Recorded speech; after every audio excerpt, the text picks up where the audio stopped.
Le planif. Ici, chaque dollar est une pièce de collection façonnée avec art et précision. Préparez-vous à pénétrer un univers où l'argent ne dort jamais. Il maîtrise l'art de transformer vos investissements en or. Le balado, le planif. Voici Fabien Major. Bienvenue au balado Le Planif. Cette semaine, la planificatrice financière Isabelle Bérard nous présente les angles morts sournois qui attendent les familles qui vendent le chalet familial ou encore qui donnent en héritage ou du vivant du propriétaire. Notre invité est un autre planificateur financier, Jonathan Bétérien, qui aborde un sujet très original, la confiance d'un client envers son conseiller en finance. Ça, c'est évident, c'est nécessaire. Mais la confiance du conseiller envers son client, ça aussi, c'est important.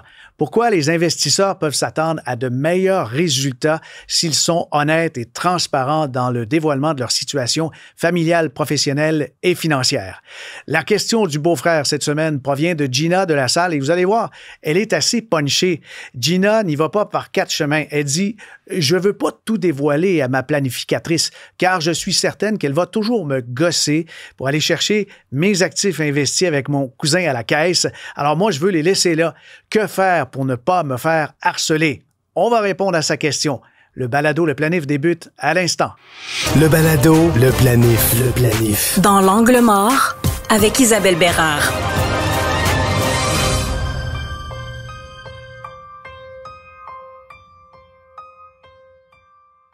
Dans l'angle mort du chalet familial. Le chalet familial, plusieurs se disent, ça va faire partie de mon héritage et puis on va donner ça à nos enfants quand on va décéder, puis on veut que ça soit un bien qui reste dans la famille.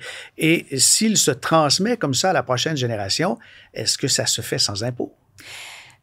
En fait, ça, c'est un grand piège. C'est sûr qu'on le voit de plus en plus lorsqu'on fait des planifications successorales avec nos clients qui sont propriétaires d'une résidence secondaire. Dans la majorité des cas, ils veulent conserver ce bien-là dans la famille, puis ils veulent s'assurer que ça va être remis à la prochaine génération. Mais souvent, ce qu'on oublie, c'est l'impôt latent qui nous attend lorsqu'on va disposer du bien. Définis le mot latent, s'il te plaît. Oui. En fait, ce qu'il faut comprendre, c'est que lorsqu'on décède, on est présumé disposer de l'ensemble de nos biens à leur juste valeur marchande. Donc, on les aurait vendus la veille de notre décès. C'est ça. On les aurait vendus la veille de notre décès à la valeur du marché. Ce qui veut dire que dans la majorité des cas, une résidence secondaire comme le chalet n'est pas exemptée d'impôt sur le gain en capital parce que ce n'est pas notre résidence principale. Donc, il va y avoir un impôt sur le gain en capital. Et cet impôt-là va devoir être payé avant de pouvoir transmettre le bien à la prochaine génération. Oui, mais là, j'y pense, il y en a qui ont des chalets depuis 20, 30 ans, 40 ans, qui a été peut-être payé 50 000, puis ça en vaut un demi-million aujourd'hui. Oui, effectivement. Tu as tout à fait raison, Fabien. Les propriétés ont beaucoup augmenté en valeur dans les dernières années. Donc, des fois, ça peut être un choc fiscal qu'on n'avait absolument pas envisagé. Si on prend un exemple, disons que vos parents avaient acheté un chalet 100 000 en 1995, puis que là, votre dernier parent est décédé et le chalet vaut aujourd'hui 600 000 On parle d'un gain en capital de 500 000 dont la moitié va être imposable, donc 250 000 Et évidemment, le taux d'imposition sur la succession est habituellement très élevé. Là, on peut parler ici de plus de 100 000 d'impôt qui doit être payé avant de pouvoir léguer le chalet à la prochaine génération. Oh, ça nécessite peut-être une planification en amont. Oui, c'est sûr qu'on doit s'assurer de bien planifier les liquidités. Est-ce qu'il va y avoir dans la succession les liquidités suffisantes pour payer cet impôt-là qui va devoir être payé? Sinon, est-ce que vos enfants ont les moyens financiers de pouvoir payer la facture d'impôt pour pouvoir garder le chalet? Sinon, ils vont probablement être dans l'obligation de vendre le chalet juste pour payer la facture d'impôt. OK. Donc, c'est un cadeau qui nécessite de la préparation, de la planification. Oui, c'est sûr que c'est un cadeau qui, s'il n'est pas bien planifié, peut devenir un fardeau pour la famille. Et je comprends. Puis là, il y en a qui vont avoir comme réflexe de dire, si je vais payer de l'impôt au décès, pourquoi est-ce que je ne le donnerais pas de mon vivant à mon enfant? C'est un réflexe qu'on entend des fois. Ils s'imaginent qu'en le donnant de leur vivant à leur enfant, bien, tout d'un coup, la facture fiscale va disparaître. Mais malheureusement, c'est pas comme ça que le fisc... Ça ne sera pas escamoté. Non, le fisc va considérer quand même que même si vous l'avez donné puis qu'il n'y a eu aucun échange d'argent, c'est comme si vous aviez disposé de votre chalet à sa juste valeur marchande. Donc, dans la même situation, s'il y a un gain en capital de 500 000, c'est 250 000 qui deviennent imposables. Et là, vous allez devoir assumer vous-même la facture d'impôt. Donc, non seulement vous avez donné le bien à votre enfant, vous n'avez plus aucun contrôle sur le bien, mais en plus, vous vous retrouvez avec une facture d'impôt à payer sans même avoir reçu un sou de la transaction. Wow! Mais comment éviter ça? Est-ce qu'on fait un tri d'abord dans les actifs, savoir qu'est-ce qui est liquide ou c'est de l'assurance vie?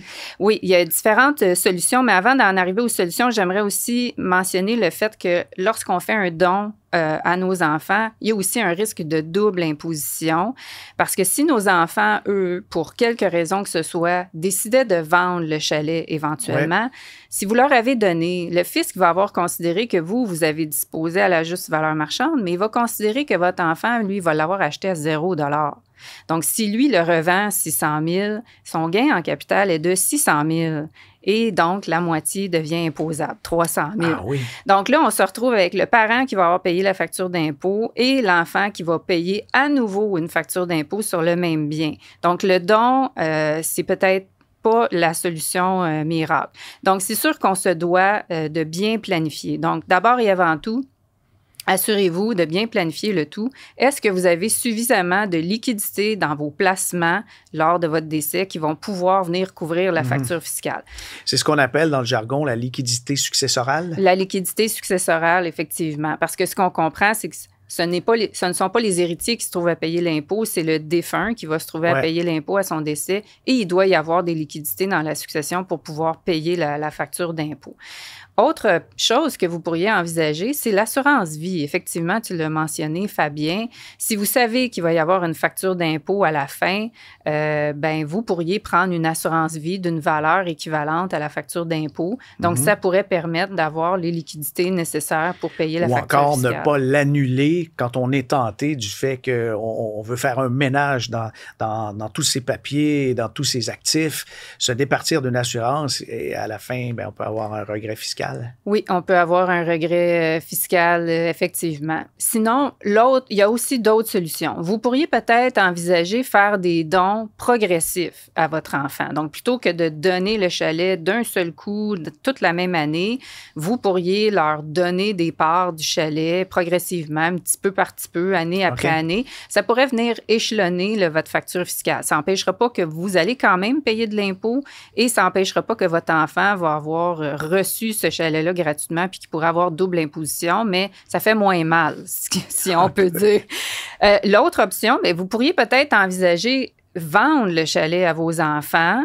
Si vos enfants n'ont pas les moyens d'acheter d'un seul coup, mais encore là, ça peut être une vente progressive. Donc, vendre petit peu par petit peu des parts du chalet année après année jusqu'à ce que votre enfant ait réussi à l'acheter. Mais le piège totalement. ici peut être de le faire avec un prix cadeau, alors que l'impôt va toujours demander que ce soit une juste valeur marchande. Oui, il faut toujours que ce soit à une juste valeur marchande. Si on l'a vendu à un prix inférieur au prix du marché, encore une fois, le fisc va déterminer que vous allez l'avoir fait à la juste valeur marchande et l'impôt va s'appliquer sur la juste valeur marchande.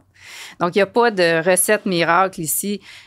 Ça prend vraiment une bonne planification successorale. Parlez-en à votre planificateur financier. Essayez d'évaluer si la succession va être en mesure de payer l'impôt latent sur le chalet familial si vous voulez vous assurer que ça soit transmis aux générations futures. Le balado, le planif. Le planif.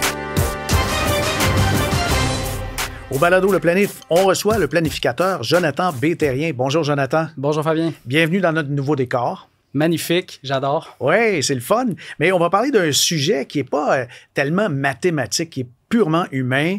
Et je pense que c'est la première fois qu'on aborde ce sujet-là dans le balado, c'est-à-dire la confiance. Oui, la confiance, parce que notre travail, c'est pas juste de travailler avec des fichiers Excel et des chiffres. Un pilier super important dans une relation d'affaires, si c'est pas le plus important, c'est vraiment la relation de confiance qui existe entre le conseiller et le client. Et en fait, c'est un article du Globe and Mail là, qui nous a donné l'idée, en fait, du consultant Preet Banerjee, qui parle en fait que c'est super important que le client ait confiance en son conseiller, évidemment, mais c'est aussi important que le conseiller fasse confiance à son client. OK, alors c'est donc réciproque, c'est dans les deux directions, là. Oui. Une confiance qui est vraiment bilatérale parce que autant le conseiller que le client, il y a des devoirs, ils ont des obligations, puis pour que les deux parties arrivent finalement à leurs objectifs, donc le client d'atteindre ses attentes, d'atteindre ses objectifs financiers, mais pour le conseiller aussi de bien conseiller, de fournir des conseils de qualité à son client, c'est important aussi que le client fasse ses devoirs puis qu'il se sente en confiance. Oui, il va falloir qu'on en arrive avec des exemples parce qu'il me semble qu'on n'a pas besoin vraiment de beaucoup de confiance. On confie donc son plan financier et puis on nous remet un document, on fait du suivi de tout ça. Mais en quoi ça peut être important? Oui, c'est super important. Déjà pour que la démarche soit agréable. S'il y a un sentiment de confiance qui s'établit au fil du temps, la démarche va être plus agréable, mais aussi pour le conseiller, dans le but de bien faire son travail, c'est d'avoir accès à 100% de l'information. Donc, le client d'être transparent avec son conseiller. Ça peut des fois être un petit peu malaisant là, si, par exemple, on parle de ses dettes ou on parle de mauvaises décisions financières actuelles ou passées. Il peut y avoir un sentiment des fois de culpabilité pour le client et donc l'information n'est pas toujours dévoilée dans l'ensemble. Mais ça vient par exemple, une dette externe qu'on ne dévoile pas, mais il y a des situations qui sont particulières. Si, par exemple, ça se fait dans un couple et puis les deux sont présents avec le planificateur, mais un des deux a une dette qui ne veut pas communiquer à l'autre, c'est des situations embarrassantes. Oui, c'est sûr que c'est embarrassant quand tout le monde est assis ensemble. Ensuite de ça, je pense qu'il peut y avoir des discussions là, entre monsieur et le conseiller ou madame et le conseiller dans le but d'arriver, disons, à un plan de match. Mais c'est clair qu'à tous les fois où il y a de l'information secrète ou de l'information qui est cachée, c'est comme une roche qui s'ajoute au sac à dos, là, finalement. Ça devient de plus en plus pesant. Puis finalement, le plan financier ne représentera pas la réalité. Donc, c'est un exercice qui ne sert à rien au final. OK, mais c'est quoi les plus grosses cachettes qui ont de l'impact? On parlait des dettes. Sans ça, des fois, les gens vont avoir des actifs, soit des actifs d'investissement avec un autre conseiller ou, disons, beaucoup de liquidités dans un compte de banque. Si cette information-là n'est pas divulguée, à ce moment-là, le conseiller, lui, il peut proposer, en fait, un portefeuille ou proposer, disons, un plan de retraite en ne tenant pas en compte de toute l'information. Puis, le fait de ne pas avoir toute cette information-là, un conseiller pourrait, par exemple, proposer un portefeuille d'investissement qui serait à toute fin identique au portefeuille d'investissement que ce client-là a avec l'autre conseiller. Donc, le client a peut-être l'impression d'être diversifié, mais dans cet exemple-là, le client est tout simplement éparpillé. Oui, s'il a pris des gros titres technologiques américains comme l'autre a fait, là, on n'est plus dans un profil équilibré, tout à fait. Exactement. Ça vient déséquilibrer, puis finalement, le travail du conseiller n'est pas bien fait. Oui. Puis dans d'autres cachettes, est-ce que tu crois que la santé peut justement être quelque chose de significatif qu'il faut dévoiler, même si on parle souvent de chiffres, d'actifs, mais en quoi la santé peut avoir de l'influence? Oui, j'en parlais tantôt au-delà des chiffres. La santé, c'est quelque chose qui est super important parce que l'argent prend son sens quand on la dépense. Puis quelqu'un qui est très en forme, avec une espérance de vie assez, disons, lointaine, les recommandations vont être différentes d'un conseiller qui, par exemple, a une maladie ou une espérance de vie écourtée. Donc, on peut penser à la santé, on peut penser des fois à un héritage. Quelqu'un qui attend un héritage, ça doit être discuté, ça doit être connu et intégré au plan financier s'il y a une certitude au niveau du montant et du moment. Oui, et non pas juste une possibilité vague, un vieil oncle, une vieille tante. Il faut que ce soit peut-être plus concret. Oui, exactement. Il faut que ça soit concret pour l'inclure dans le plan. Là, mais donc, santé et héritage, c'est, disons, 2 points qui me viennent en tête qui doivent être divulgués. Ouais. Mais mettons, on a caché une dette de 70 000. Ça ne peut pas avoir un si grand impact que ça.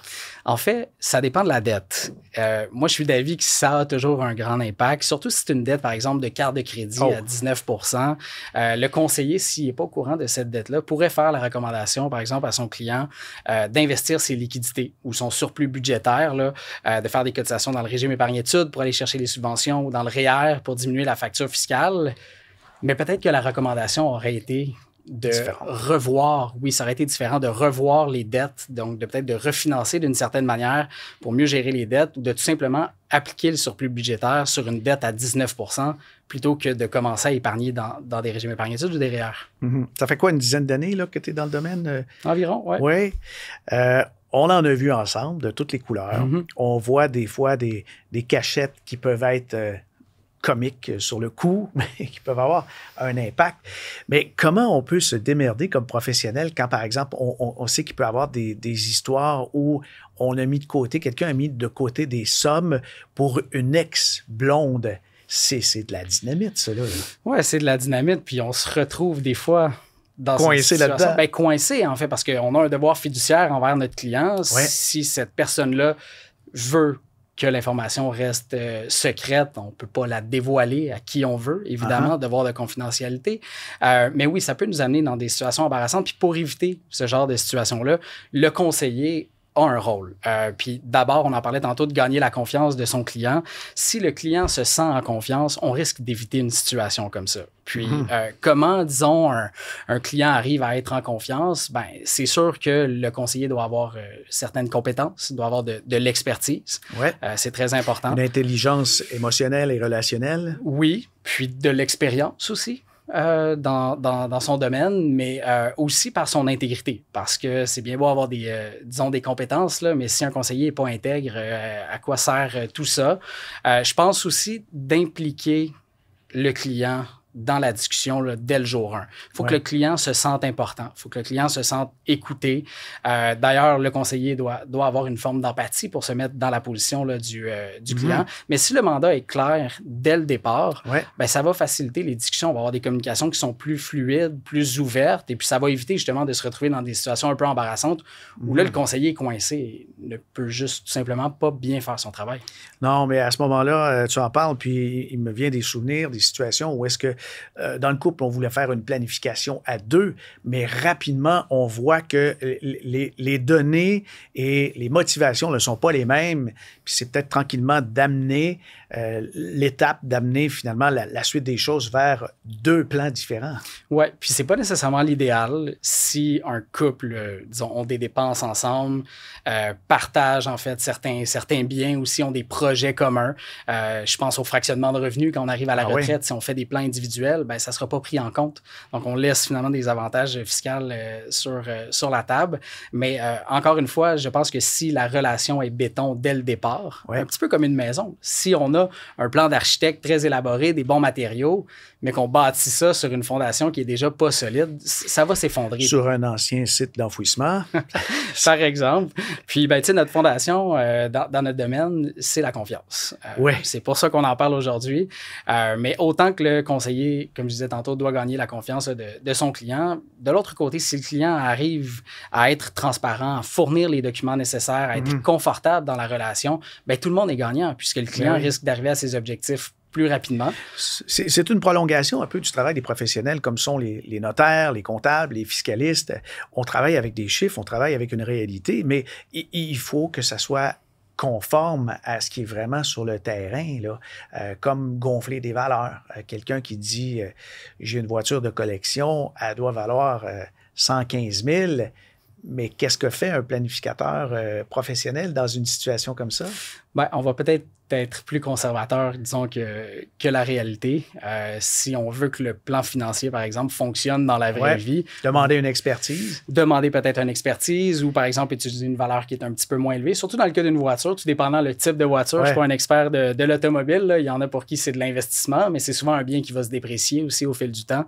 Et donc, si on prend une valeur qui est trop élevée, finalement, on arrive avec des résultats qui sont pas réalistes. Oui. Mais tu parles de confiance, mais il me semble que c'est souvent un choc en ce qui concerne les valeurs. Les planificateurs travaillent avec des chiffres qui proviennent de l'Institut de planification financière. Ce sont des normes de projection. Ce ne sont pas nécessairement des objectifs, des cibles. Mais si on travaille avec du 5 % puis le client dit ben là, je ne suis pas en confiance avec ce que tu me dis là parce que je veux faire plus que ça. Oui. Bien, on a aussi un rôle comme conseiller de vulgariser l'information, de s'assurer que le client comprennent ce qu'on dit. Je pense qu'il n'y a aucun avantage à utiliser un jargon financier très complexe. Mais d'un autre côté, on a aussi un rôle d'éducation face au client. Le client doit être à l'écoute, doit vouloir comprendre, mais si le conseiller éduque graduellement son client au fil du temps, bien, le client va finir par comprendre l'importance d'avoir toute l'information. Et ça s'explique. Si on fait des projections dans un plan financier en utilisant des hypothèses à 5-6 % et que dans la vraie vie, on génère du 7-8 %, sachant que le plan va être remis à jour graduellement au fil du temps, bien, on s'assure d'aller dans la bonne direction. À l'inverse, si on fait des projections avec du 7-8 puis qu'on génère du 4, ça se peut que le client soit surpris. Grosse déception à ce moment-là. Exactement. Oui, c'est fragile, la confiance. Et puis là-dessus, je pense que tu as raison, à éviter le jargon, puis surtout diriger le client vers de l'information utile, puis lui dire comment on travaille pour qu'il ne puisse pas nécessairement faire des projections qui sont teintées de son enthousiasme. Oui, parce que notre rôle, c'est pas nécessairement de toujours dire au client ce qu'il veut entendre. C'est plate à dire peut-être, mais c'est de le guider pour que le client atteigne ses objectifs, qu'il puisse réaliser ses attentes. Puis des fois, ben, c'est de mettre son pied sur la terre, par terre en disant, ben non, tu t'en vas pas dans la bonne direction. Puis si tu continues comme ça, voici où ça va te mener. Mais surtout, voici les solutions à partir de maintenant. Puis encore une fois, si la confiance est établie à la base, bien, on aura un client qui va être à l'écoute, puis un conseiller qui va être en mesure de fournir des bonnes recommandations. Mais qu'est-ce qui se passe s'il y a une espèce de bris et puis le client insiste qu'on lui fasse des projections à 6-7, son conseiller ne veut pas, bien là, on se trouve dans un cul-de-sac. On se trouve dans un cul-de-sac, puis malheureusement, des fois, il faut peut-être remettre en doute ou en question la relation qu'on a avec son conseiller. Et à l'inverse aussi, là, si le conseiller a l'impression qu'il n'y a jamais, disons, toute l'information provenant de son client, qui n'est pas en mesure de faire son travail correctement, je pense que ça doit aussi être discuté. Puis à un certain moment donné, ben, peut-être que les chemins doivent se séparer. On ne veut évidemment pas en arriver là, mais on a quand même un rôle de faire notre travail. On a des pratiques à respecter, puis on ne voudrait pas se retrouver dans 5 ans, 10 ans d'ici, où là, le client va, par exemple, reprocher de mauvais conseils juste parce que dans les années précédentes, le conseiller a voulu faire plaisir à son client. Ah oui. Ben, c'est ça, la confiance est très fragile et puis ça nécessite, je crois, beaucoup de discussions avant de débuter la démarche, savoir exactement à quoi s'attendre. Je pense que de part et d'autre, on se doit de le faire. C'est un accompagnement qui peut durer parfois des décennies. Hein? Oui, c'est pas uniquement transactionnel comme on peut avoir avec certains professionnels. Là. On est vraiment au courant de la situation du client, puis on est là fréquemment au courant de l'année. On va parler au client à tous les trimestres ou au moins, disons, 2-3 fois par année. Donc, le but, c'est de partir sur des fondations solides. Puis, ben, ça s'atteint justement avec, disons, démontrer sa crédibilité au fil du temps. Donner des explications pour éviter qu'il y ait des malentendus, parce que ça repose aussi beaucoup sur des émotions, hein, des perceptions. Oui, puis on le vit depuis quelques années. Je ne vais pas revenir à la pandémie, mais il y a eu une pandémie. Cette année, c'est Trump, la guerre commerciale. Ouais. Ça bouge beaucoup au niveau économique, au niveau géopolitique, puis des fois, les émotions prennent le dessus. Puis c'est tout à fait légitime, là, lorsqu'on voit les marchés, des fois, perdre 5 à 10 % de manière assez rapide. Un président américain qui annonce des tarifs là, à tout le monde, même certaines îles où il n'y a pas d'habitants. Des pingouins. Oui, exact. Ça peut être difficile à suivre. Puis des fois, les émotions embarquent. Ouais. Ben, on a un rôle aussi de rester rationnel parce que, disons, surtout en investissement et en planification financière, le travail est fait en amont. On prévoit à l'avance, pas nécessairement exactement ce qui va se passer au niveau économique puis au niveau géopolitique, mais on sait qu'il va y avoir des turbulences. Un peu comme lorsqu'on prend l'avion. C'est pas en plein vol, lorsqu'il y a de la turbulence, où on va demander au pilote là, de faire demi-tour puis de réatterrir à Montréal, on veut se rendre à Martinique. Donc, on va mettre notre ceinture et puis on va tout simplement accepter cette turbulence-là pour se rendre, mais on doit se sentir en confiance. Le client doit se sentir en confiance. Bien sûr, sachant que le pilote a eu des années d'essai et puis il a passé tous ses grades. Alors, quelque part, il faut lâcher prise puis tout le temps remettre en question les compétences. Hein? Oui, je suis bien d'accord. Puis la finance est un domaine qui est complexe. À la base, si on regarde juste les chiffres, on ajoute tout ça, l'aspect humain, l'aspect émotionnel. Il y a des éléments qu'on ne contrôle pas. On le voit actuellement avec les différentes politiques là, qui vont être mises en place, la guerre à travers le monde, la pandémie. On ne contrôle pas ça. Mais comment est-ce qu'on fait pour naviguer de manière confortable à travers ces épisodes-là? Parce qu'à la fin de la journée, chaque personne, chaque client a des objectifs qui sont personnalisés. On veut prendre notre retraite à telle date. On veut financer les études des enfants. On veut faire un don, donner des héritages. Tout ça se planifie d'avance. Peu importe ce qui va se passer dans l'actualité, ça se planifie. Et puis, encore une fois, avec une relation de pleine confiance, ça facilite énormément l'exercice. Le balado, le planif. La question du beau-frère.